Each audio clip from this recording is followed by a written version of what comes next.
మీ దగ్గర బైబిల్స్ ఉంటే దయచేసి యెహెజ్కేలు గ్రంథం తీయమని కోరుతున్నానండి. యెహెజ్కేలు గ్రంథము 37వ అధ్యాయము 14వ వచనము నేను చదువుతున్నాను, మీరు జాగ్రత్తగా వినండి. యెహెజ్కేలు గ్రంథము 37వ అధ్యాయము 14వ వచనం. నేను యెహోవానై ఉన్నాను అని మీరు తెలుసుకొందురు, మీరు బ్రతుకునట్లు నా ఆత్మను మీలో ఉంచి నీ దేశంలో మిమ్మును నివసింపజేసదను. యెహోవానగు నేను మాట ఇచ్చి దానిని నెరవేర్తునని మీరు తెలుసుకుందురు, ఇదే యెహోవా వాక్కు. నాతో కలిసి ఈ మాట మీరు చెప్పండి, ఒక చిన్న మాట. యెహోవానగు నేను మాట ఇచ్చి దానిని నెరవేర్తునని మీరు తెలుసుకుందురు, ఇదే యెహోవా వాక్కు. మళ్ళీ చెప్పండి. యెహోవానగు నేను మాట ఇచ్చి దానిని నెరవేర్తునని మీరు తెలుసుకుందురు, ఇదే యెహోవా వాక్కు. హల్లెలూయా. మనము 1-2 సార్లు దేవుడు వాక్యాన్ని మనము నోటితో ఒప్పుకుంటే దేవుడు దాన్ని రూఢిపరుస్తాడండి. ఎందుకు నేను అట్లా చదివించానంటే, దేవుడు మాటను మనము ఎంత ఎక్కువగా మన నోటితో మనము దాన్ని కన్ఫెస్ చేస్తూ ఉంటామో, దాన్ని ప్రార్థనలో పూర్వకంగా మనము దానిని మాట్లాడతామో, పరిశుద్ధాత్మ దేవుడు ఆ సమయంలో ఆ ఒక్క మాట మీ జీవితంలో క్రియ జరిగించే విధంగా దేవుడు దాన్ని ముద్రిస్తాడనమాట. దేవుడు మన వినికిడిలో దానిని ముద్రిస్తాడు. కాబట్టే ఒక మాట ఏదన్నా దేవుడు ఒక వాగ్దానం మీ జీవితంలో మాట్లాడుతున్నప్పుడు, దేవుని మాట మీ జీవితంలో రిలీజ్ అవుతున్నప్పుడు దాన్ని పదే పదే మన నోటితో మనము ఒప్పుకోవాలి. అప్పుడే మన లైఫ్లో అది కార్యరూపంగా మన దగ్గరకు వస్తుంది. అందుకనే నేను మీతో చదివించాను అనమాట. ఈరోజు వాక్యం ఇదేనండి. నేను మాట ఇచ్చి దానిని నెరవేరుస్తాను, అది మీరు తెలుసుకుంటారు. దేవుని మాట సత్యమైనది. దేవుని మాట ద్వారా ఈ యొక్క సృష్టి అనేది సృష్టించబడింది. సముద్రము కలుగునుగాక అంటే సముద్రం కలిగింది. జీవరాశులు కలుగునుగాక అంటే జీవరాశులు వచ్చినాయి. సూర్యచంద్రులు కలుగునుగాక అంటే సూర్యచంద్రులు వచ్చినాయి. జలచరాలు కలుగునుగాక అంటే జలచరాలు వచ్చినాయి. పశుపక్షాదులు కలుగునుగాక అంటే పశుపక్షాదులు వచ్చినాయి. సముద్రాన్ని ఇక్కడే ఆగిపో అంటే అది అక్కడ ఆగిపోయింది. నదిని ఇక్కడే ఆగిపో అంటే అది ఆగిపోయింది. పశువుల్ని పక్షుల్ని నువ్వు ఇదే తిను అంటే అవి అవే తింటున్నాయి. అంతకు మించి వేరే ఆ ఒక గీత దాటి అవి రావట్లేదు. సూర్యుడికి చంద్రుడికి కూడా దేవుడు ఆజ్ఞాపించాడు, నువ్వు ఉదయం పూట వెలుగుగా ఉండాలి, నువ్వు రాత్రిపూట వెలుగుగా ఉండాలి. ఈ విధంగా దేవుడు ఒక మాట చెప్తే ఈ సృష్టి దానికి లోబడుతోంది. దేవుని మాట అంత పవర్ఫుల్ అన్నమాట. ఒక మాట దేవుని నోట్లో నుండి రిలీజ్ అవుతుంది అని అంటుంటేనే అక్కడ లేనిది సృష్టించబడుతుంది. నీకు నేను చెప్పే మాట అర్థమవుతుందండి. అప్పటి వరకు లేనిది, అప్పటి వరకు జరగనిది, హోప్స్ కూడా లేనటువంటి ప్రాంతాల్లో ఒక కొత్త కార్యము, ఒక కొత్త అద్భుతము జరుగుతుంది. దేనివల్ల అంటే అది దేవుడు మాట వల్ల. దేవుడు ఒక మాట చెప్తున్నప్పుడు లేనిది సృష్టించబడింది. ఈరోజు ప్రభు అంటున్నారు, నేను మాట ఇచ్చి నెరవేరుస్తాను అని నీ జీవితంలో మీరు తెలుసుకుంటారు, ఇదే యెహోవా వాక్కు. ఫర్ సపోజ్ ఈరోజు నీ లైఫ్లో కూడా దేవుడు మాట నీకు ఇచ్చాడు, నేను నిన్ను విడిపిస్తాను, నేను నీ అప్పులు తీరుస్తాను, నేను నీ రోగాన్ని తగ్గిస్తాను, నేను నీకు ఈ యొక్క గడ్డు సమస్యలో నుండి బయటికి తీసుకొస్తాను, నేను ఈ యొక్క వ్యాపారంలో లాభాలు తీసుకొస్తాను, నేను నిన్ను విదేశానికి పంపిస్తాను, నేను నీకు వివాహం చేస్తాను, ఈ పర్టికులర్ కుటుంబానికి నువ్వు వెళ్తావు అని మీకు దేవుడు కొన్ని మాటలు చెప్పుంటాడు, కొన్ని వాగ్దానాలు ఇచ్చుంటాడు. నువ్వు గృహం కొనుక్కుంటావు అని నీకు చెప్పుంటాడు. కానీ మీ యొక్క పరిస్థితి ఏదైతే ఇప్పుడు ఉందో ఆ ఒక్క పరిస్థితులను బట్టి చూస్తే దేవుడు వాగ్దానము ఎక్కడా కూడా సరిపడట్లా. దేవుడు వాగ్దానము ఏమో కొండంత ఎత్తులో ఉంది, కానీ మీరున్న పరిస్థితి ఏమో కొండ కింద ఎక్కడో అట్టడుగున ఉన్నారు. ఈ అట్టడుగు నుండి ఆ కొండపైకి వెళ్ళాలంటే అది చాలా కష్టం. అది మీ వల్ల కాదు, మీరు ఎక్కలేరు. మీరు దాన్ని అందుకోవాలన్నా కూడా మీ యొక్క శక్తి సామర్థ్యాలు దానిలో సరిపోవు. కానీ దేవుడు అంటున్నాడు, ఈ యొక్క వాగ్దానం నీ జీవితంలో నెరవేర్చబడుతుందని నువ్వు తెలుసుకుంటావు. ఇది యెహోవా వాక్కు అని అంటున్నప్పుడు మనము దాన్ని నమ్మాలా వద్దా?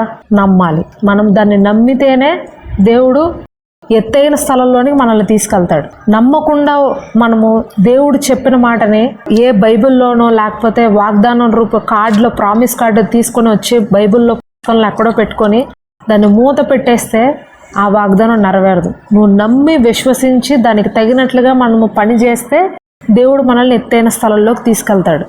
దావీదు అరణ్యంలో కూర్చుని యెరూషలేము తట్టు చూసి ప్రార్థన చేసేవాడంట. నేను ఎక్కలేని ఎత్తైన కొండ ఎక్కి నన్ను ఎక్కిచ్చు అని. దేవుడు నిజంగానే ఎక్కిచ్చాడు ఆయన్ని. ఆయన జస్ట్ ఒక కీర్తన రాశాడంతే. ఆ కీర్తన రాస్తూ దేవుడిని స్తుతించాడు. కొద్ది రోజులకి ఆయన అనుకోనంది ఆయన ఊహించి దేవుడు చేశాడు, అద్భుతం చేశాడు. ఈరోజు మీ యొక్క జీవితంలో కూడా ప్రభు అంటున్నారు, మీరు బ్రతుకున్నట్లు నా ఆత్మను మీలో ఉంచి మీ దేశంలో మిమ్మల్ని నివసింపజేయుదును. నా ఆత్మను, నా పరిశుద్ధాత్మను నేను మీలో ఉంచుతా. నువ్వు ఎక్కడైతే నివసిస్తున్నావో అక్కడ నువ్వు సంతోషంగా ఉండేలాగా నేను చేస్తాను. నువ్వు ఏ ప్రాంతంలో అయితే ఉంటున్నావో ఆ ప్రాంతంలో నేను నిన్ను తలగా చేస్తాను. నీలో ఉన్నటువంటి నిర్జీవ క్రియలను, నీలో ఉన్నటువంటి మృతమైనటువంటి క్రియలను నేను తొలగించి వేసి నూతన హృదయము, నూతన ఆత్మను నేను మీకు ధరింపజేసి దేవుని యొక్క గొప్పతనము, దేవుని యొక్క మహత్యము, దేవుని యొక్క మహిమ ఎంత గొప్పదో నీ జీవితం ద్వారా నేను జనులకు తెలియజేస్తాను.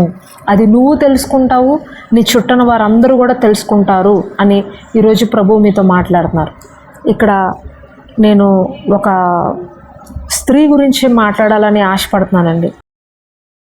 ఈమె నాకు చాలా ఇష్టం. ఈమె ఈ యొక్క స్టోరీ చదువుతున్నప్పుడు నిజంగా ఒక స్త్రీని ఇంత గొప్పగా దేవుడు ఎలా ఆశీర్వదించాడా అని తలంచుకుంటున్నప్పుడే చాలా సంతోషం అనిపిస్తుంది. ఆమె ఎవరంటే రాహాబు అండి. యెహోషువ గ్రంథంలో ఈవిడ యొక్క ప్రస్తావన ఉంటుందండి రాహాబు గురించి. రాహాబు అనే ఆవిడ వేశ్య. ఎరుకో ప్రాకారముల దగ్గర ఈవిడ యొక్క నివాసం ఉంటుంది. అయితే ఒకసారి ఏం జరుగుతుందంటే యెహోషువ కొంతమంది వేగుల వారిని ఎరుకో పట్టణానికి పంపించి వేగు చూసి రండి అని పంపిస్తాడు. అయితే ఎరుకోలో ఉన్నటువంటి ఆ రాజులు, అక్కడ ఉన్నటువంటి ప్రధాన అధికారులు వీళ్ళు అక్కడికి వచ్చారన్న విషయం తెలిసిపోతుంది. ఆల్రెడీ అప్పటికే యెహోషువ ద్వారా, మోషే ద్వారా జరిగించినటువంటి యుద్ధాలను గురించి అందరి రాజులకి తెలిసిపోయి వాళ్ళందరికీ వీళ్ళు ఇజ్రాయేలీలు ఏ ప్రాంతంలో నుండి నడుచుకెళ్తున్నా వాళ్ళకందరికంటే బెదురు, భయము పుట్టేదంట. వీళ్ళు మన దేశంలో నుండి వస్తున్నారు, ఇప్పుడు వీళ్ళు మన దేశంని కూడా దోచుకుంటారు, మనల్ని కూడా నాశనం చేస్తారు అనే భయము అందరికీ పట్టుకుంది. అదే రీతిగా ఎరుకో వాళ్ళకు కూడా తెలిసింది వీళ్ళు ఆ ప్రాంతంలో నుండి వెళ్ళబోతున్నారు, వాళ్ళ యొక్క ప్రాంతాన్ని కూడా వీళ్ళు కైవసం చేసుకుంటారు, వీళ్ళ దేవుడు గొప్ప దేవుడు అనే విషయం అందరికీ అర్థమైపోయింది.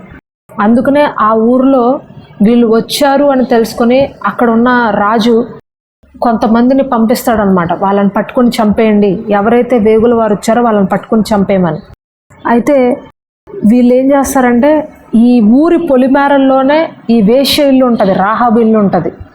వాళ్ళు ఆ ఊరిలోకి వెళ్ళకన్నా ముందే, లోపలికి వెళ్ళే కన్నా ముందే ఈ యొక్క వేశ్య ఇంట్లో వాళ్ళు దిగుతారనమాట. స్టార్టింగ్లో వాళ్ళ ఇంటికి వెళ్ళినప్పుడు ఆమె ఒక మాట చెప్తుంది, ఏంటంటే మీ దేవుడు గొప్ప దేవుడు అని నాకు తెలుసు, మీ ద్వారా అనేక మంది రాజులు హతమైపోయారని తెలుసు మీ దేవుడి వల్ల, మీరు ఏ ప్రాంతంలో అడుగు పెడితే ఆ ప్రాంతాన్ని మీరు కైవసం చేసుకుంటారని నాకు తెలుసు. అయితే నేను మీకు ఆశ్రయాన్ని కల్పిస్తాను, ఇక్కడున్న వారి దగ్గర నుండి ఆ థ్రెట్ మీకు కలగకుండా నేను మిమ్మల్ని కాపాడుతాను. మీరు నాకు ఒక హెల్ప్ చేయాలి, అదేంటంటే నేను మిమ్మల్ని కాపాడి నేను మీకు ఉపకారం చేశాను కాబట్టి రేపు మీరు ఈ యొక్క దేశాన్ని నాశనం చేస్తున్నప్పుడు, ఈ దేశం యొక్క ఉగ్రతలో ఉన్నప్పుడు నన్ను, నా తండ్రి ఇంటి వారిని, నా అక్క చెల్లెల్ని, వాళ్ళ పిల్లల్ని, మా వాళ్ళందరినీ కూడా మీరు కాపాడాలి అని నాకు మీరు మాట ఇవ్వండి, అలా చేస్తేనే నేను చేస్తాను మీకు హెల్ప్ అని. అంటే వాళ్ళు అంటారు, మేము నిజంగా నీకు హెల్ప్ చేస్తాము, నువ్వు ఈ సమయంలో మాకు ఉపకారం చేయి, వాళ్ళ దగ్గర నుండి మమ్మల్ని నువ్వు తప్పించు అని చెప్పినప్పుడు ఆమె సరే అని చెప్పి తన ఇంటి పైకి తీసుకువెళ్ళి ఒక జమ్ము పెట్టెలో వాళ్ళిద్దరిని దాచిపెట్టేస్తుంది. అయితే ఈ ఊరిలో ఉన్నటువంటి కొంతమంది ఎవరైతే వీళ్ళని వెతుక్కుంటూ వస్తున్నారో వాళ్ళు రాహాబ్ దగ్గరకి వచ్చారన్న విషయం వాళ్ళకి తెలిసి వాళ్ళు అడుగుతారు, ఇక్కడికి ఎవరైనా వచ్చారా, వాళ్ళని ఏం చేసావని అడిగితే ఈ రాహాబ్ అంటది, మీరు చెప్పింది నిజమే, వాళ్ళు రావడం అయితే జరిగింది నా ఇంటికి, కానీ ఊరి యొక్క గవిని వేయబడుతుందని నేను చెప్పడంతో వాళ్ళు వెళ్ళిపోయారు ఇప్పుడే, కాబట్టి మీరు కూడా తొందరగా వెళ్తే వాళ్ళని మీరు పట్టుకోవచ్చు, వాళ్ళు ఇక్కడే ఉంటారు, వెళ్ళండి అని చెప్పి ఒక చిన్న అబద్ధం చెప్పి వాళ్ళని పంపించేస్తుంది. వాళ్ళు వెళ్ళిన వెంటనే కొద్ది సమయానికి ఆ ఊరి యొక్క తలుపులు ద్వారాలు వేయబడిపోతాయి, వాళ్ళు ఇంకా లోపలికి రాలేరు.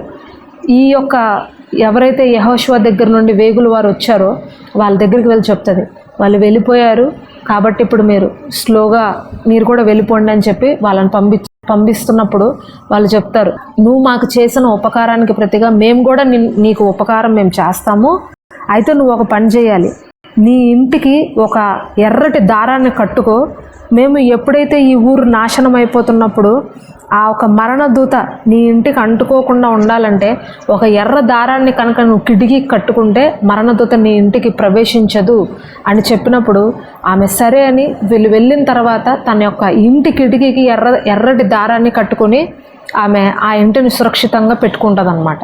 అయితే కొద్ది రోజులు అవుతుంది, వీళ్ళు రానే వస్తారు. యెహోషువ వాళ్ళ యొక్క వెనక ఉన్నటువంటి ప్రజల సమూహాన్ని ఇజ్రాయేలీలందరినీ తీసుకొని యెరికో పట్టణం దగ్గరికి ప్రవేశించడం జరుగుతుంది. వాళ్ళందరూ ఆ యెరికో పట్టణంలోనికి వచ్చాక 7 రోజులు వాళ్ళందరూ బూరలు ఊదుకుంటూ దేవునికి స్తుతిస్తూ గానాలు చేస్తూ వాళ్ళు 7 రోజులు అక్కడ తిరగడము, 7వ రోజు 7 మార్లు తిరగడము జరిగిన తర్వాత యెహోవా దేవుడు వాళ్ళతో చెప్తాడు, ఈ యొక్క పట్టణాన్ని నేను మీకు అప్పగించబోతున్నాను అని చెప్పినప్పుడు వాళ్ళు సంతోషంగా వాళ్ళు అక్కడ ఆనంద ధ్వనులు చేస్తూ ప్రభు మాకు ఈ యొక్క దేశాన్ని ఇచ్చాడని చెప్పి వాళ్ళు సంతోషంగా కేరింతలు కొడుతూ ఆ ఒక్క ఊరు మొత్తాన్ని నిప్పంటిద్దామని స్టార్ట్ చేస్తారు.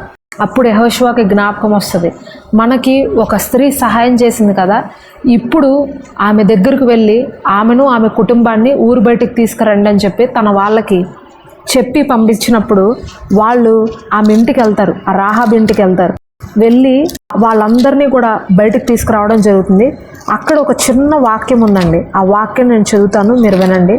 దేవుడు మాట ఇస్తే ఎంత గొప్పగా వాళ్ళని కాపాడతాడు, ఎంత గొప్పగా వాళ్ళని వాడుకుంటాడు అనేది మీకు అర్థమవుతుంది.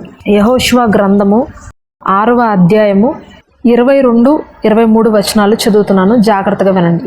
అయితే యెహోషువ ఆ వేశ్య ఇంటికి వెళ్ళి మీరు ఆమెతో ప్రమాణం చేసినట్లు ఆమెను ఆమెకు కలిగిన వారందరినీ అక్కడి నుండి తోడుకొని రండి అని దేశమును వేగు చూచిన 2 మనుష్యులతో చెప్పగా వేగుల వారైన ఆ మనుష్యులు పోయి రాహాబును ఆమె తండ్రిని ఆమె తల్లిని ఆమె సహోదరులను ఆమెకు కలిగిన వారందరినీ వెలుపలికి తోడుకొని వచ్చిరి.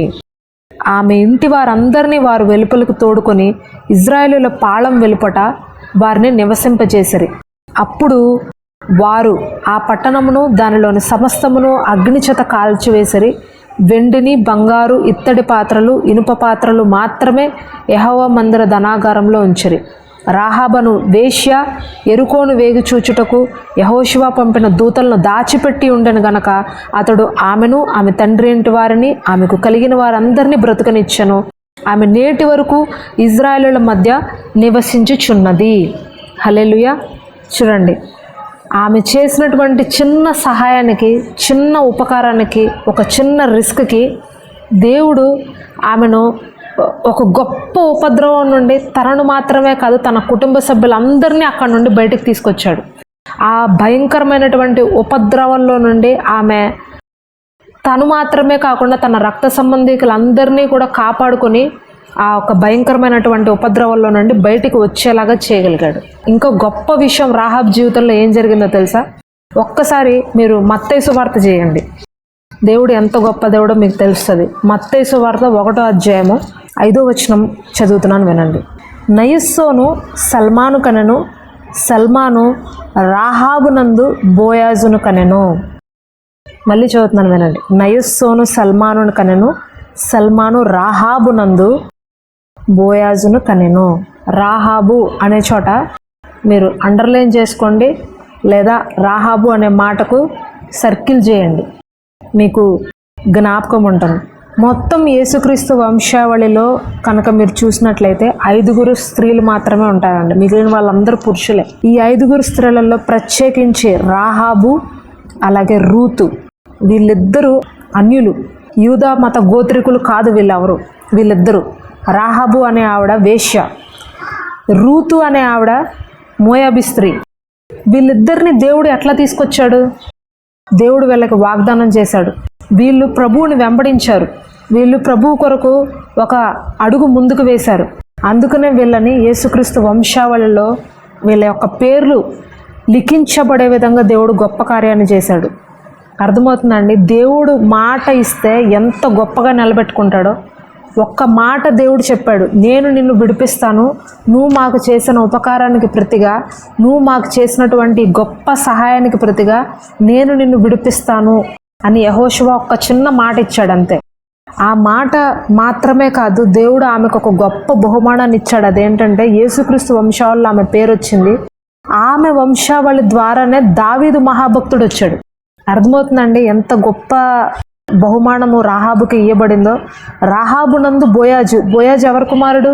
రాహాబు కుమారుడు. బోయాజు ఎవరి భర్త అండి? రూతు భర్త. రూతు ద్వారా ఎవరు వచ్చారు? దావీదు వచ్చాడు. మీరు ఈ యొక్క ప్యాటర్న్ చూస్తున్నారా? వీళ్ళ వంశావళి చూస్తున్నారా? మీకు అర్థమవుతుందా? ఈరోజు ఈ సందేశం ద్వారా పరిశుద్ధాత్మ దేవుడు మీతోనే మాట్లాడుతున్నాడు. మీరు చేసే ఒక చిన్న విశ్వాసపు క్రియ దేవుడు గొప్ప కార్యాలు మీ ద్వారా జరిగించగలడండి. మార్గములన్నీ మూయబడి ఉన్నప్పటికీ, పరిస్థితులన్నీ తలక్రిందులుగా ఉన్నప్పటికీ, దేవుడు మీరు చీకటి అగాధంలోకి వెళ్ళిపోయినా సరే ఒక అద్భుతాన్ని చేయగలిగిన దేవుడు అండి. మీరు అనుకోవచ్చు, నేను ఎక్కడో చీకట్లో ఉన్నాను, నేను ఎక్కడో అగాధంలో ఉన్నాను, నేను ఎక్కడో ఉన్నాను, నన్ను ఎవరు కాపాడతారు, నన్ను ఎవరు రక్షిస్తారు, ఇక్కడి నుండి నన్ను ఎవరు బయటికి తీసుకొస్తారు? దేవుడు చెప్తాడు నన్ను కాపాడతానని. కానీ అసలు ఎవరైనా మనిషి వస్తేనే కదా ఇక్కడికి నన్ను కాపాడడానికి. ఎవరు రాలేని స్థలంలో నేను ఉన్నాను, ఎవరు హెల్ప్ చేయలేని స్టేజ్లో నేను ఉన్నాను, డాక్టర్స్కి కూడా హోప్ లేదు అనే స్టేజ్లో నేను ఉన్నాను. ఈ సమయంలో ఎవరు నన్ను కాపాడతారు, ఈ సమయంలో ఎవరు నన్ను రక్షిస్తారు అని మీరు అనుకోవచ్చు. ఇక్కడ రాహాబు విషయంలో కనుక మనం చూస్తే, రాహాబు ఒక వేశ్య అండి, ఆమె రక్షించబడవలసిన అవసరమే లేదు.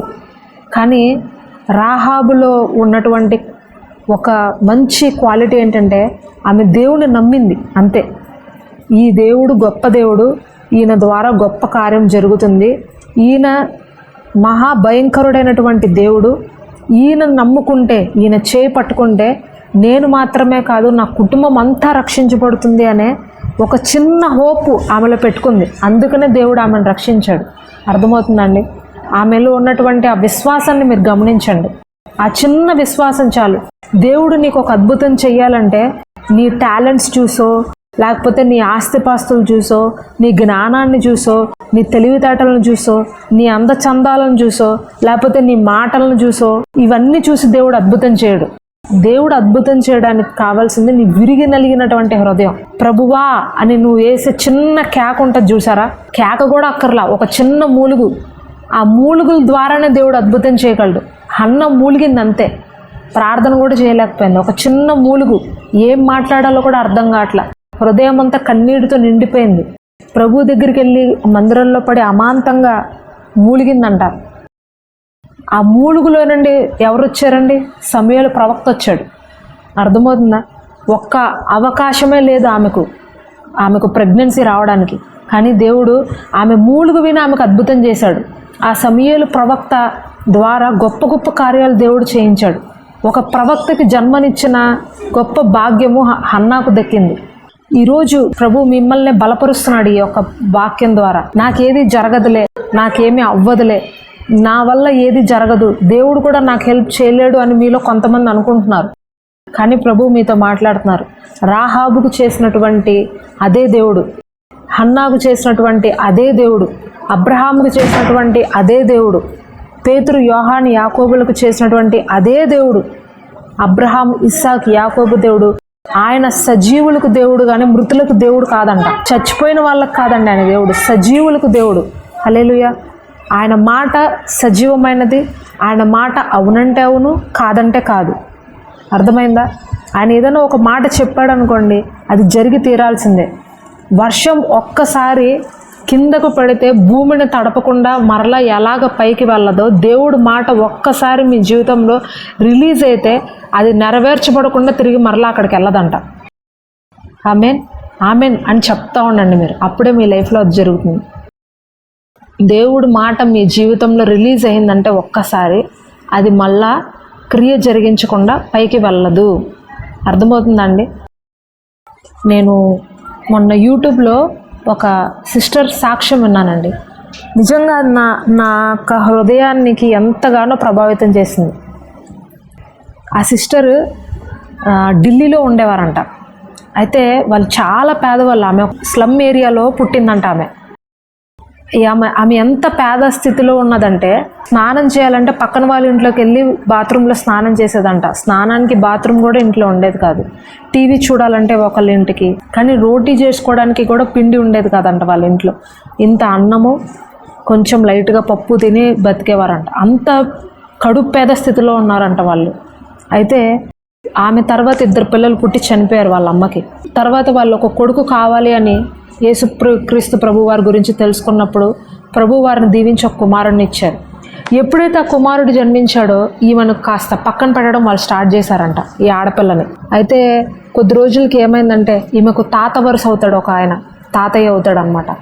ఆయన ఈమెకు 9 సంవత్సరాలు ఉన్నప్పుడు ఈమెతో శారీరకంగా పాపం చేయాలని ఆమెను బలవంతం చేశాడంట.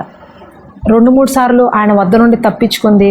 ఇంక 3వసారి తప్పించుకోలేకపోతున్న సమయంలో ఎలాగా అని అనుకుంటున్న సమయంలో తన కజిన్ సిస్టర్ అకస్మాత్తుగా అక్కడికి వచ్చి ఆమెను వాళ్ళ తాతయ్యని పిలవడం ద్వారా వాళ్ళ తాతయ్య అక్కడి నుంచి వెళ్ళిపోయాడు. కొద్ది రోజులకి ఆయన చనిపోయాడంట. అక్కడితో ఆ స్టోరీ అయిపోయింది. ఆ తర్వాత మరలా వీళ్ళు ఉంటున్న ప్రాంతం నుంచి ఇంకో ప్రాంతానికి వెళ్ళారంట, ఢిల్లీలోనే. అక్కడ ఈమెకు అన్నయ్య వరుస అవుతాడంట ఒక అతను. అయితే వాళ్ళ అన్నయ్యే కదా అని ఈమె చనువుగా అతనితో మాట్లాడుతుంది. అయితే అతను ఏం చేశాడంట, నేను నీకు అన్నయ్యని కాదు, నేను నిన్ను ప్రేమిస్తున్నాను, నేను నిన్ను పెళ్లి చేసుకుంటాను అని చెప్పి ఆమెను, వాళ్ళ అన్న అయినప్పటికీ కూడా ఆమెను శారీరకంగా ఆమెతో పాపం చేయాలని ఆమెను అబ్యూస్ చేయడము, ఆమెను బలవంత పెట్టడం చేశాడంట. 2-3 సార్లు ఆయన నుంచి కూడా ఈమె తప్పించుకుంది. అప్పటికి ఈమె వయసు అంతా 11 సంవత్సరాలు, ఆయన వయసు అంతా 15 సంవత్సరాలు. వాళ్ళిద్దరికీ అసలు ఏజ్ కూడా సరైన ఏజ్ కాదు ఆ టైంలో. కానీ ఆ అబ్బాయి వ్యక్తిలో ఉన్నటువంటి ఆ చెడ్డ తలంపులు మీరు చూడండి. అయితే ఒకరోజు ఈమె ఆడుకుందామని పార్క్కి వెళ్తే ఆ అన్నయ్య అయినటువంటి ఆ చిన్న కుర్రాడు వాళ్ళ ఫ్రెండ్స్తో కలిసి అక్కడ ఉన్నాడంట. అక్కడ 3-4 ఉన్నారు. ఇంక ఈమెకు అర్థమైపోయింది, నేను ఇంకా గుంటలో పడిపోయాను, అయిపోయింది, నేను ఒక్కడున్నప్పుడే తప్పించుకోవడం నా వల్ల కాలేదు, ఇప్పుడు ఇంతమంది ఉన్నారు, ఇంక నా పరిస్థితి అయిపోయింది, ఇంక ఈ రోజుతో నా జీవితం ఎండ్ అని అనుకుందామె. అలాగే ఆ గ్యాంగ్ చేతిలో ఆమె చిక్కింది. వాళ్ళు అందరూ కలిసి ఆమెను బాగా బలవంత పెట్టారు. ఆమెను చాలా భయంకరంగా ఆమెను హింసించారు. ఇంకా ఆమె మీద గ్యాంగ్ రేప్ జరిగింది. ఇంకా అక్కడి నుంచి ఆమె పరిగెత్తుకుంటూ బయటకు వచ్చేసి, ఆ పార్క్ నుండి బయటకు వచ్చేసి జరిగిన విషయం అంతా వాళ్ళ అమ్మా నాన్నకి చెప్తే వాళ్ళ అమ్మా నాన్న ఏం పట్టించుకోలేదంట, ఆమెను వదిలేశారంట. ఇక కొద్ది రోజులకి ఆమెకు మామయ్య అవుతాడంట ఒక అతను. ఆ మామయ్య కూడా ఈమెతో అట్లాగే అక్రమంగా నడుచుకోవడము, తప్పైన స్థితిలో నడుచుకోవడం చేశాడంట. అయితే ఆ ఒక్క విషయము వాళ్ళ అమ్మ కల్లారా చూసినా సరే ఆమె ఏం పట్టించుకోలేదంట. ప్రతిగా అడిగిందంట, నా కుమార్తెతో నువ్వు ఇట్లా ఉంటున్నావు కాబట్టి నాకు కొంచెం డబ్బు ఇవ్వు అని అడిగిందంట. నువ్వు ఆమెతో ఇట్లా చేయాలంటే నాకు కొంచెం డబ్బు ఇవ్వు అని అడిగితే వాళ్ళ మామయ్య కొంచెం డబ్బులు ఇచ్చాడంట.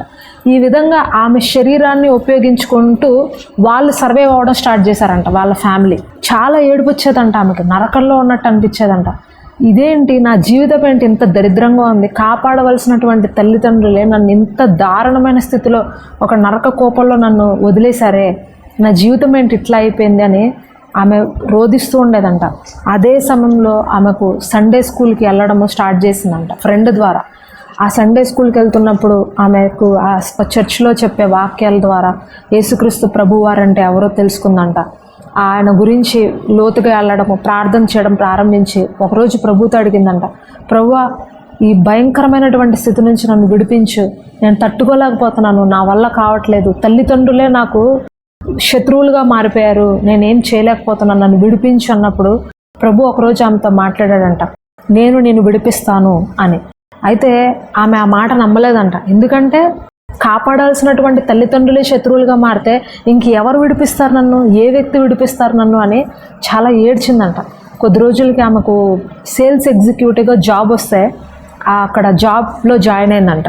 అయితే కొద్ది రోజులకి ఏమైందంటే అమెరికా నుండి ఒక వ్యక్తి వచ్చి అతను ఒక టూరిస్ట్ అనమాట. సో అతనికి ఎక్స్ప్లెయిన్ చేయడానికి, ఊర్లో ఉన్నటువంటి కొన్ని ప్లేసెస్ని ఎక్స్ప్లెయిన్ చేయడానికి, తర్వాత ఆ ఊర్లో ప్రాంతాలను చూపించడానికి ఈమె ఆయన దగ్గరికి వెళ్ళింది. అలా వీళ్ళిద్దరికి పరిచయం ఏర్పడింది. వీళ్ళిద్దరూ మాట్లాడుకున్నారు. ఒకళ్ళ ఫోన్ నెంబర్స్ ఒకళ్ళు ఇవ్వడము, వాళ్ళిద్దరూ చాట్ చేసుకోవడము. తర్వాత కొద్ది రోజులకి ఏమైందంటే ఆయనకు తెలిసింది ఈమె క్రిస్టియన్ అని. తెలిసాక ఆయన చాలా హ్యాపీగా ఫీల్ అయ్యాడంట. ఓ, నువ్వు క్రిస్టియన్వా, నువ్వు ప్రేయర్ చేస్తావా, నేను కూడా క్రిస్టియన్నే, నేను ప్రేయర్ చేసుకుంటానని చెప్పి ఆయన అలా దేవుడి గురించి చెప్పడము, దేవుని గురించి ఇంకా లోతైన విషయాలు ఆమెకు చెప్పడము అలా స్టార్ట్ చేశాడంట. అయితే కొద్ది రోజులకు అన్నాడంట, నాకు నేను వివాహం చేసుకోవాలనిపిస్తుంది, అయితే నేను ఒక 1 వీక్ నాకు టైం ఇవ్వు, నేను ప్రేయర్ చేసుకుని నీకు చెప్తాను అని అన్నాడంట. ఏం అనాలో అర్థం కాలేదంట. అయితే 1 వీక్కి ఆయన నుంచి రిప్లై వచ్చిందంట. ఏంటంటే, నాకు ప్రభు చెప్పాడు నేను వివాహం చేసుకోమని, నీకు ఇష్టమైతే చెప్పు, నేను నిన్ను అమెరికా తీసుకెళ్తాను, వివాహం చేసుకుంటాను, మన ఇద్దరం కలిసి అక్కడే ఉందాము అని అంటే ఈమెకి ఏమనాలో అర్థం కాలేదంట. ఇంత భయంకరమైనటువంటి కోపంలో నుండి, ఇలాంటి సిచ్యువేషన్స్లో నుంచి ఒక వ్యక్తి నన్ను విడిపిస్తాను అంటే ఇంకింతకన్నా నాకేం కావాలి, అందులోనూ అతను క్రైస్తవుడు, ప్రార్థన చేసుకుంటాడు, నాకు ఒక ప్రార్థనాపరుడైన భర్త కన్నా ఇంకా నా జీవితంలో ఏం కావాలని అనుకుందంట. ఇంకా ఆయనతో ఆమె వెళ్ళింది. అక్కడికి వెళ్ళాక పెద్దల సమక్షంలో వాళ్ళిద్దరూ కూడా వివాహం యొక్క విషయాలన్నీ కన్ఫర్మేషన్ చేసుకున్నారు. అయితే అతను అన్నాడంట, ఒక్కసారి ఇండియాకి వెళ్ళు, నీ తల్లిదండ్రులకు కూడా ఈ విషయం చెప్పు అని అన్నప్పుడు ఆమె మరలా ఇండియాకి వచ్చి వాళ్ళ తల్లిదండ్రులతో చెప్తే వాళ్ళు అన్నారంట, ఆ వ్యక్తితో నువ్వు వివాహం చేసుకోవాలంటే మాకు కొంత డబ్బు కావాలి అని అడిగారంట. ఆ వ్యక్తి ఇంకా డబ్బు ఇవ్వడానికి కూడా సిద్ధపడ్డాడు. అయితే వాళ్ళలో కొద్ది రోజులకు ఒక దుర్బుద్ధి పుట్టింది.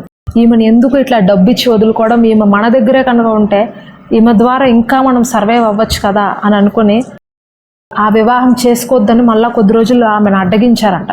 అడ్డగించేటప్పటికి ఇంకా ఆ వ్యక్తి అన్నాడంట, వద్దు నువ్వు ఇంకా అక్కడ ఉండడం సేఫ్ కాదు, నువ్వు ఇంకా నా దగ్గరికి వచ్చేయి, వాళ్ళు నిన్ను ఎలాగైనా మళ్ళా నరకంలో నిన్ను దింపాలని చూస్తున్నారు అని అన్నప్పుడు ఇంకా ఆమె ఆ భయంకరమైనటువంటి సిచ్యువేషన్స్ నుంచి ఆమె తప్పించుకొని అమెరికా వెళ్ళిపోయింది.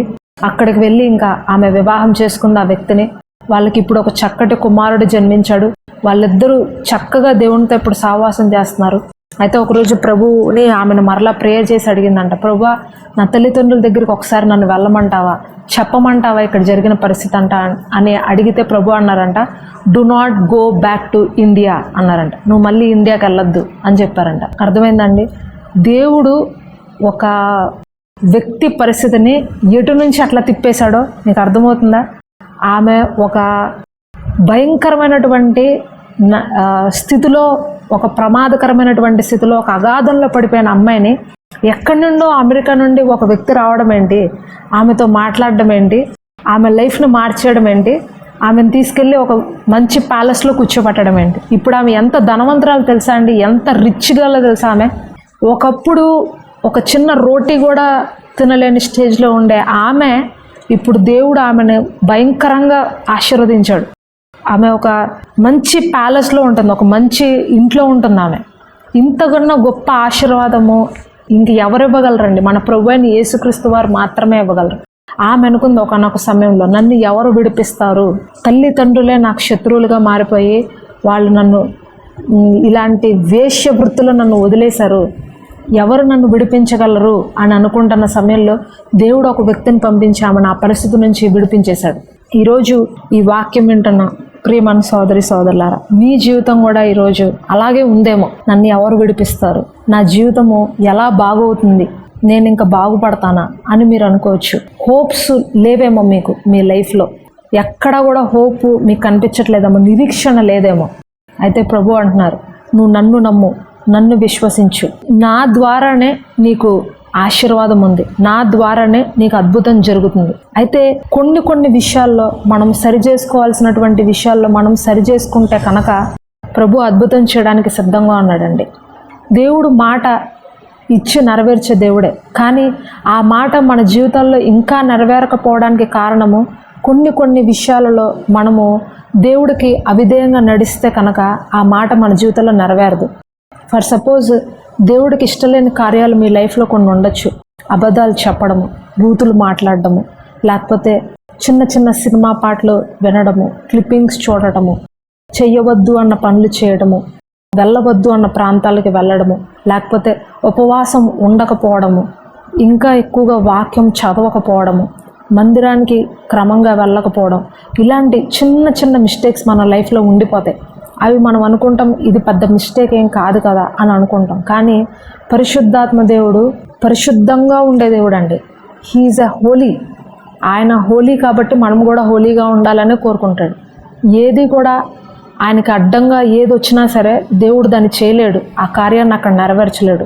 మీ లైఫ్లో ఏదైనా ఒక చిన్న అవిధేయత ఏదన్నా ఉంటే ఈరోజే దాన్ని మీరు చేంజ్ చేయండి.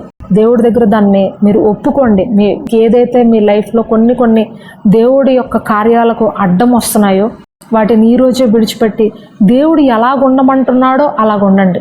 రాహాబు ఒక చిన్న రిస్క్ చేసింది. ఆమె చావుకు కూడా తెగించి వేగులు వారిద్దరిని దాచిపెట్టింది. ఆమెకు తెలిస్తే కనుక వాళ్ళు ఆ వ్యక్తుల్ని పట్టుకుంటే ఆమెను చంపేసేవారు ఆ రోజే. కానీ ఆమె చావుకు కూడా తెగించి దేవుడు బిడ్డలను నేను రక్షిస్తే దేవుడు నన్ను రక్షిస్తాడని అనుకుంది. కాబట్టే వాళ్ళని రక్షించింది. ఈరోజు దేవుడు అట్లాంటి ఒక విశ్వాసాన్ని మీ నుంచి కోరుకుంటున్నాడు. అలాంటి ఒక సమర్పణ మీ నుంచి కోరుకుంటున్నాడు. మీరు ఏ విషయాల్లో ఇంకా దేవుణ్ణి తృప్తిపరచలేకపోతున్నారో, ఎక్కడ మీ లైఫ్లో ఇంకా ఒక ఖాళీ ఉందో, ఇంకా బాగా చెప్పాలంటే ఖాళీ ఉందో, కొన్ని ఏరియాస్లో మన లైఫ్లో ఖాళీ అనేది ఉండిపోతుంది. ఆ ఖాళీని మనం పూరించినప్పుడు దేవుడు మన యొక్క జీవితాలను ఆశీర్వాదకరంగా చేస్తాడు. మీకు ఇచ్చిన మాటని నెరవేరుస్తాడు ఆయన. దాన్ని ఈరోజు మీరు స్వీయ పరీక్ష చేసుకోండి. ఎక్కడ నేను తప్పిపోతున్నాను, ఎక్కడ నా లైఫ్లో ఇంకా నేను చేయవలసిన చోట చేయకుండా నేను ఉంటున్నాను అనేది మిమ్మల్ని మీరు స్వీయ పరీక్ష చేసుకుంటే ఖచ్చితంగా పరిశుద్ధాత్మ దేవుడు ఈరోజు మీకు బయలుపరుస్తాడు దాన్ని.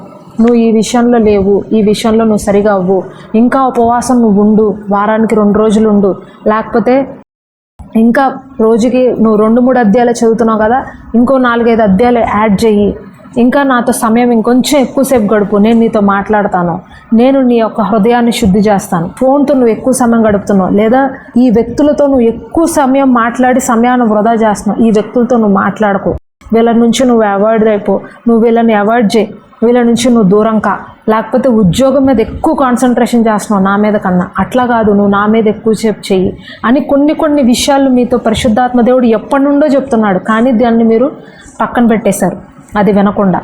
అయితే ప్రభు ఈరోజు మీతో మాట్లాడుతున్నారు. అదేంటంటే మీరు ఎక్కడైతే రెక్టిఫై చేసుకోవాలో అక్కడ మీరు రెక్టిఫై చేసుకుంటే దేవుడు మిమ్మల్ని ఆశీర్వదిస్తాను అని అంటున్నారు.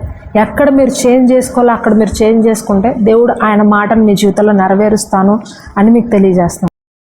సో ఈ యొక్క వాక్యం మీకు అర్థమైంది అని నేను నమ్ముచున్నాను. తప్పకుండా దేవుడు మాట ఇచ్చి నెరవేర్చుకునే దేవుడు అండి. ఆయన మోసం చేసే దేవుడు కాదు. మనుషులు మోసం చేస్తారు, గవర్నమెంట్లు మోసం చేస్తాయి, భార్య భర్తను మోసం చేయొచ్చు, భర్త భార్యను మోసం చేయొచ్చు, పిల్లలు తల్లిదండ్రులను మోసం చేయొచ్చు. నేను నీకు సహాయం చేయలేనులే, ఇంకా వేరే వాళ్ళని మీరు చూసుకోండి, నా వల్ల కాదు అని చెప్పచ్చు. కానీ దేవుడు అలా తీసేసే దేవుడు కాదు, మాట ఇచ్చి పక్కకి వెళ్ళిపోయే దేవుడు కాదు. ఆయన ఏదైనా మాట ఇచ్చాడు అంటే అది అక్షరాల మీ జీవితంలో నెరవేరుస్తాడు. కానీ అది నెరవేర్చుకోవడానికి కావాల్సినటువంటి కొంచెము పని అనేది మన లైఫ్లో మనం చేస్తే తప్పకుండా దేవుడు దాన్ని చేయగలిగినటువంటి సమర్థుడైనటువంటి దేవుడు మన ప్రభువైన యేసుక్రీస్తు వారు. హల్లెలూయా. మరి ఈ వాగ్దానము మీ జీవితంలో నెరవేర్చబడాలని నేను మీ అందరి కోసం ఈ సమయంలో ప్రార్థన చేస్తాను. దయచేసి కళ్ళు మూసుకొని ఒక చిన్న ప్రార్థన చేసుకుని మనము ఈ యొక్క కూడికని ముగించుకుందాము. మహాపరిశుద్ధుడా, ప్రేమ కలిగిన మా తండ్రి యేసయ్యా, నీకు వందనాలు, కృతజ్ఞతలు, స్తుతులు, స్తోత్రాలు ప్రభువా. అవును తండ్రి, నువ్వు మాట ఇచ్చి నెరవేర్చే దేవుడివి అని నేను నమ్ముచున్నాను ప్రభువా. రూఢిగా నమ్ముచున్నాను ప్రభువా, నువ్వు మాట ఇచ్చి నెరవేర్చే దేవుడివి. ఎండిన ఎముకలకు కూడా తండ్రి నువ్వు జీవాన్ని ఇచ్చిన దేవుడివి ప్రభువా. ఎండిన ఎముకలను తండ్రి నాయన నువ్వు ఊదినప్పుడు, నీ ఊపిరి ఊదినప్పుడు తిరిగి మరలా సజీవంగా మార్చబడి అవి ఒక గొప్ప సైన్యంగా మార్చబడినాయి ప్రభువా. నీ మాటలో అంత శక్తి ఉంది ప్రభువా. నీ మాటలో అంత గొప్ప ఉద్యమం ఉంది ప్రభా. నీ మాట ద్వారా ప్రతి నిర్జీవ క్రియ కూడా లయపరచబడి తండ్రి మరి ఆశీర్వాదకరంగా చేయబడుతుంది ప్రభా. దేవా, మరి ఇక్కడ ఎంతమందిలో అయితే ఇంకా కొన్ని ఏరియాస్లో తండ్రి వారు ఖాళీగా ఉన్నారు, కొన్ని ఏరియాస్లో వారు నిర్జీవంగా ఉన్నారు. యేసుక్రీస్తు వారి అతి పరిశుద్ధ నామంలో ఆ నిర్జీవ క్రియలను లయపరుచుచున్నాము నజరేయుడైన యేసు నామములో. పరిశుద్ధాత్మ దేవ, ఈ రాత్రి ప్రతి ఒక్కరిని నింపుచున్నాము యేసుక్రీస్తు వారి నామంలో. ప్రతి ఒక్కరిని నీ ఆత్మతో నింపుచున్నాం ప్రభా. తృప్తి కలిగినటువంటి ఆధ్యాత్మిక జీవితాన్ని ఇక్కడ ఉన్న మా ప్రియులందరికీ మీరు దయచేయండి యేసు నామములో. దేవా, రాహాబు ఎలాగ తండ్రి దేవా మరి ఆమె జీవితంలో ఎక్కడ హోప్స్ లేకపోయినా తండ్రి మరి ఆమె చేసినటువంటి ఒక చిన్న సాహసం ద్వారా, చిన్న విశ్వాస క్రియ ద్వారా ఆమెను నువ్వు ఆశీర్వదించావు, ఆమెను నువ్వు దీవించావు తండ్రి. దేవా, మరి హన్నా చేసినటువంటి చిన్న మూలుగుల ద్వారా తండ్రి ఆమె కడుపులో దేవా మరి ఒక సమయాలు ప్రవక్తను నువ్వు ఇచ్చావు ప్రభా. తండ్రి, మేము చేసినటువంటి ఆ చిన్న క్రియల ద్వారా, చిన్న రిస్క్ ద్వారా విరిగి నలిగినటువంటి హృదయం ద్వారా నువ్వు అద్భుతాలు చేసే దేవుడు ప్రభా. నువ్వు ఆశ్చర్యక్రియలు జరిగించే దేవుడు ప్రభా. పిలిచినవాడు, నమ్మదగినవాడు. ఆయన నిన్ను ఎన్నటికీ విడువడు, ఎడబాయడు. ఆయన నిన్ను అనాథలుగా విడువడు. ఇదిగో నీ హృదయాన్ని నువ్వు కలవరపరుచుకోవద్దు, నీ హృదయాన్ని నువ్వు వెరవనీయొద్దు, నేను నీకు తోడుగా ఉన్నాను అని నువ్వు వాగ్దానం చేస్తున్నావు తండ్రి. ఆయన నీ చేయి విడువడు, ఎడబాయడు అని నువ్వు వాగ్దానం చేస్తున్నావు ప్రభా. ఈ లోకంలో ఉన్న మనుషులు బహుశా నీ చేతులు విడిచిపెట్టచ్చు, వాళ్ళు నిన్ను మోసం చేయవచ్చు, వాళ్ళు మాట తప్పవచ్చు. కానీ నేను మాట తప్పే దేవుడిని కాదు. ఈ సూర్య చంద్రులు ఒకానొక దినమున ఆగిపోవచ్చు, ఈ భూమి ఆకాశంలో ఒకానొక దినమున ఆగిపోవచ్చు, కానీ నా మాట ఊరికనే పోదు. భూమి ఆకాశములు గతించిపోయినను నా మాటలన్నిటికీ గతించవు అని నువ్వు వాగ్దానం చేస్తున్నావు నా తండ్రి. ఇదిగో ఇక్కడ నీ మాటలను పట్టుకున్నారు ప్రభా. దేవా, వారి జీవితంలో వారికి నువ్వు ఇచ్చినటువంటి వాగ్దానాలు నెరవేర్చబడాలి అని వాళ్ళు ఆశతో కనిపెడుతున్నారు ప్రభా. ఆశపడి ప్రాణాన్ని తృప్తిపరచు ప్రభా. ఇంకను ఆధ్యాత్మిక జీవితంలో ముందుకు వారు కొనసాగి వారు నీ యొక్క ఆత్మీయ మేలులను పొందుకునే విధంగా ప్రతి ఒక్కరిని ఈ రాత్రి నీ యొక్క దీవెన వర్షంతో తడిపి వారిని ఆశీర్వదించమని వేడుకుంటూ ఈ చిన్ని ప్రార్థన నజరేయుడైన యేసుక్రీస్తు వారి అతి పరిశుద్ధ నామంలో అడిగి వేడుకొనిచున్నాను పరమ తండ్రి, ఆమేన్. పరిచర్య గురించి కూడా మీ అనుదిన ప్రార్థనలో మా గురించి, మా ఫ్యామిలీ గురించి జ్ఞాపకం చేసుకోండి. మేము ఎంతో పోరాటాలతో ఇక్కడ చేస్తున్నామో ఈ ఊరిలో మాకు విశ్వాసము కొన్నిసార్లు మాకు సరిపోవట్లేదు. అయినప్పటికీ ముందుకు సాగుతున్నాం దేవుని వాక్యాన్ని పట్టుకొని. ఎన్ని కష్టాలు సమస్యలు వస్తున్నప్పటికీ దయచేసి మా కోసం మీ అందరిని ప్రార్థనలో జ్ఞాపకం చేసుకోండి. నాకు మీరు తప్ప ఇంకెవరు షేర్ చేసుకోవడానికి లేరు. ఇక్కడ తెలుగు వాళ్ళు ఎవ్వరూ లేరు మాట్లాడడానికి. నాకు మీరే నాకు ఫ్రెండ్స్ అయినా, రిలేటివ్స్ అయినా, ఎవరైనా మీరే నాకు. సో అన్నీ మీకే నేను షేర్ చేసుకుంటాను. దయచేసి నా కోసము మీ కుమార్తెలాగా నన్ను భావించి, మీ చెల్లిలాగా భావించి నా కోసము, మా ఫ్యామిలీ కోసము, ఇక్కడ జరిగే పరిచర్య కోసం దయచేసి ప్రేయర్ చేయండి.